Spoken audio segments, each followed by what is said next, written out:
ত্যাগের মহিমায় উদ্ভাসিত হোক সকল মুমিন মুসলমানের প্রাণ। সকলকে জানাচ্ছি পবিত্র ঈদুল আজহার আন্তরিক শুভেচ্ছা ও অভিনন্দন। এটা ছিল আমার বিয়ের পর প্রথম কোরবানির ঈদ।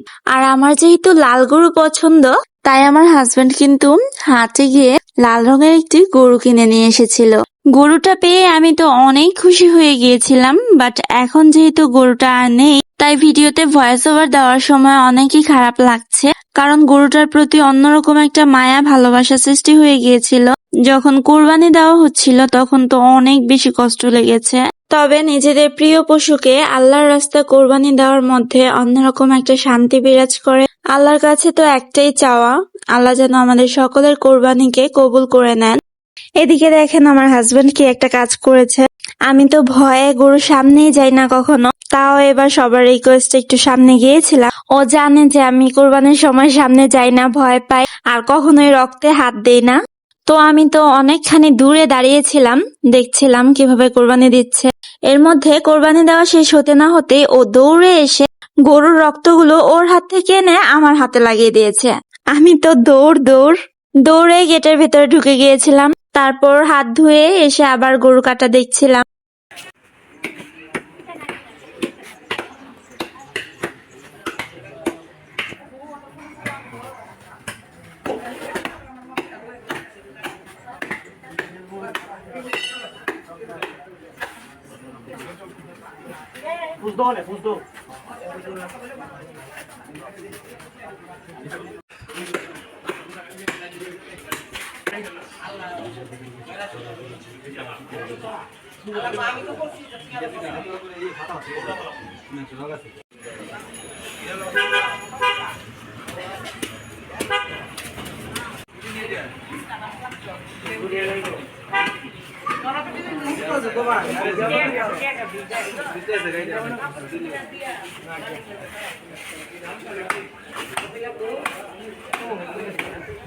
কোরবানির পর গরুর প্রথম রানের মাংসগুলোকে রান্না করে আত্মীয় স্বজন পাড়া প্রতিবেশী সবাইকে নিয়ে আমরা একসঙ্গে খেয়েছিলাম।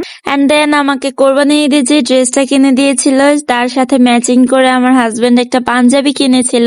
তো আমরা দুইজন ম্যাচিং পরেছিলাম সেদিন। আমাকে ড্রেস কিনে দিয়েছিল 3টা, আর ও যে পাঞ্জাবি কিনেছে এটা আমি জানতামও না। এটা হচ্ছে ও আমার জন্য সারপ্রাইজ রেখেছিল। তো ঈদের দিন আমি অনেকটাই কনফিউজড ছিলাম যে কোনটা পরা যায়। তারপর ভাবলাম যেহেতু এটা একটু কমফোর্টেবল, আর হচ্ছে কোরবানি ঈদে আমি ব্ল্যাক কালার পরতে খুবই পছন্দ করি, এমনিতেও আমার ব্ল্যাক কালার অনেক পছন্দ, এই জন্য ব্ল্যাক কালার ড্রেসটাই পরেছিলাম। তো ও কি করেছে, কোরবানির সকল কার্যক্রম শেষে বিকাল বেলা আমাকে বলছে যে আসো তোমার জন্য একটা সারপ্রাইজ আছে।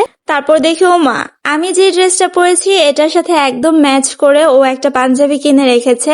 তারপর ও ওর পাঞ্জাবিটা পরে নিল, মাশাআল্লাহ অনেক সুন্দর লাগছিল। আর ওকে হচ্ছে আমি একটা ওয়াচ গিফট করেছিলাম, তো ওকে আমি পরিয়ে দিলাম। ব্ল্যাক অ্যান্ড পিঙ্ক এর কম্বিনেশনে ড্রেসগুলো খুব সুন্দর লাগছিল সামনাসামনি। তারপর একটা মোস্ট ইম্পর্টেন্ট পার্ট হচ্ছে সালামি। তো সালাম করে জামাইয়ের কাছ থেকে সালামি নিয়ে নিলাম। তো কোরবানির মাংস বিতরণ, খাওয়া দাওয়া সব শেষে আমরা কাপল ড্রেস পরে ঘুরতে বের হয়েছিলাম। বাইকে করে আমরা চলে গিয়েছিলাম আশুগঞ্জে। ব্রিজের উপর দিয়ে যেতে খুব ভালো লাগছিল, কারণ সেদিন বৃষ্টি হয়েছিল প্রচুর। বৃষ্টি ভেজা সন্ধ্যায় ঘুরতে কার না ভালো লাগে, আমাদের তো অনেক বেশি ভালো লাগছিল। আর এই ভালো লাগার মধ্য দিয়ে আমরা আমাদের ঈদের দিনটা পার করেছি। তোমাদের সকলের ঈদ কেমন কেটেছে অবশ্যই কমেন্ট বক্সে জানিয়ে যেও। তো আজ এখানেই বিদায় নিচ্ছি, ইনশাল্লাহ ফিরে আসবো নতুন কোনো ব্লগ নিয়ে। সেই পর্যন্ত সবাই ভালো থাকো, সুস্থ থাকো এবং আমাদের সকলের জন্য দোয়া করো। আল্লাহ হাফেজ, আসসালামু আলাইকুম।